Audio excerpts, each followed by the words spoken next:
Hi guys, welcome to my channel. நான் SJ. நம்ம வந்து ஒரு யோகியின் சுயசரிதை புக்ல விஷயம் ஒன்றா பார்த்துருக்கோம். அதில் நம்ம இன்னைக்கு என்ன பார்க்க போறோம்னா, நம்ம முகுதன் வந்து அவர் குருவை பார்க்கறதுக்கு ஆசிரமத்துக்கு போறாரு. அங்க என்ன நடக்குன்றத நம்ம பார்க்கலாம். ஒரு யோகியின் சுயசரிதை புக்கை எழுதினவர் ஸ்ரீ பரமஹம்ச யோகானந்தர். அவருடைய இயற்பெயர் முகுந்தன். ஸோ நான் ஒரு முகுந்தனே சொல்லலாம். முகுந்தன் என்ன பண்றாரு, ஆசிரமத்துக்கு போனதும் அவர் குரு வந்து, வாப்பா வந்துட்டியா, எப்படி இருக்கேன்னு சொல்லி கேட்கும். நல்லா இருக்க குரு, இதுக்கு நான் உங்க கூட தான் இருப்பேன் அப்படின்னு முகுந்தன் சொல்றாரு. உடனே குரு என்ன சொல்றாரு, இல்ல வேண்டாம், நீ கிளம்பிடு, இங்க இருந்து நீங்க இருக்காத, நீ கிளம்பிடுன்றாரு. அவன் என்ன சொல்றாரு முகுந்தன், இல்ல நான் உங்க கூட தான் இருப்பேன், நான் உங்களை தான் பின்பற்றுவேன் அப்படின்னு சொல்லும்போது, இல்ல வேண்டாம், நான் சொல்றதை எதுவுமே நீ கேட்க மாட்டேங்கிற, நான் சொல்றது எதுவுமே நீ செய்ய மாட்டேங்கிற, அப்படி இருக்கும்போது உன்னை எப்படி நான் டிசிஷன் ஏத்துக்க முடியும், நீ கிளம்பிடு அப்படின்னு ரொம்ப கோவமா சொல்றாரு. உனக்கு என்ன சொல்றாரு, இல்ல லாஸ்ட் டைம் உங்கள்கிட்ட அது மாதிரி நடந்ததுக்கு என்ன மன்னிச்சிடுங்க, இதுக்கப்புறம் நான் நடந்துக்க மாட்டேன், நீங்க என்ன சொன்னாலும் நான் கேட்கறேன் அப்படின்னு சொல்றாரு. அதுக்கப்புறம் தான் யுக்தேஸ்வர கிரி, அவரோட பேர் யுக்தேஸ்வர கிரி.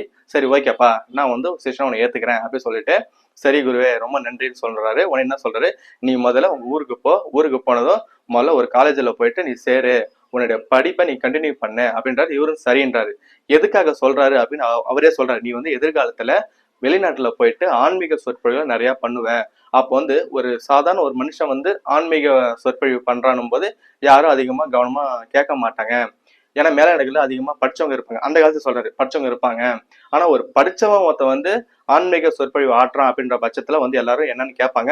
உனக்கும் அவங்க கிட்ட எப்படி பேசணும், அவங்களை எப்படி வழி நடத்தணும், உனக்கும் நாலேஜ் நிறைய வரும், அதான் போய் படின்றாரு. இவரும் சரின்னு சொல்றாரு.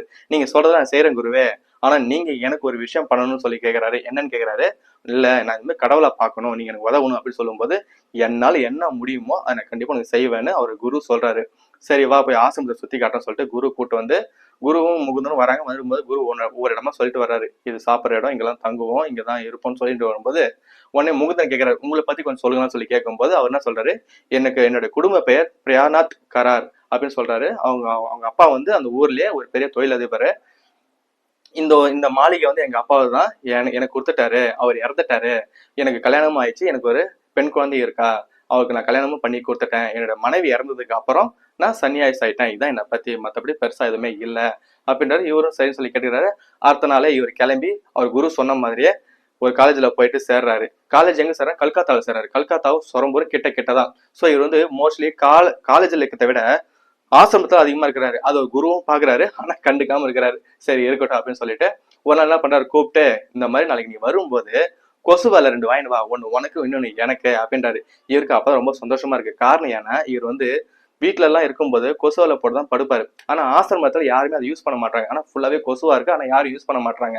அதனால அதுவே இவருக்கு ரொம்ப சங்கடமா இருந்தது. கடைசியில குருவே இப்ப வார்த்தை சொல்லிட்டாருனே இவர் சந்தோஷமா போய் வாங்கிட்டு வராரு. வாங்கிட்டு வந்ததுக்கு அப்புறம் ஒரு விஷயம் நடக்குது. அது என்னன்றதை நம்ம அடுத்த வீடியோல பார்க்கலாம். பாய்.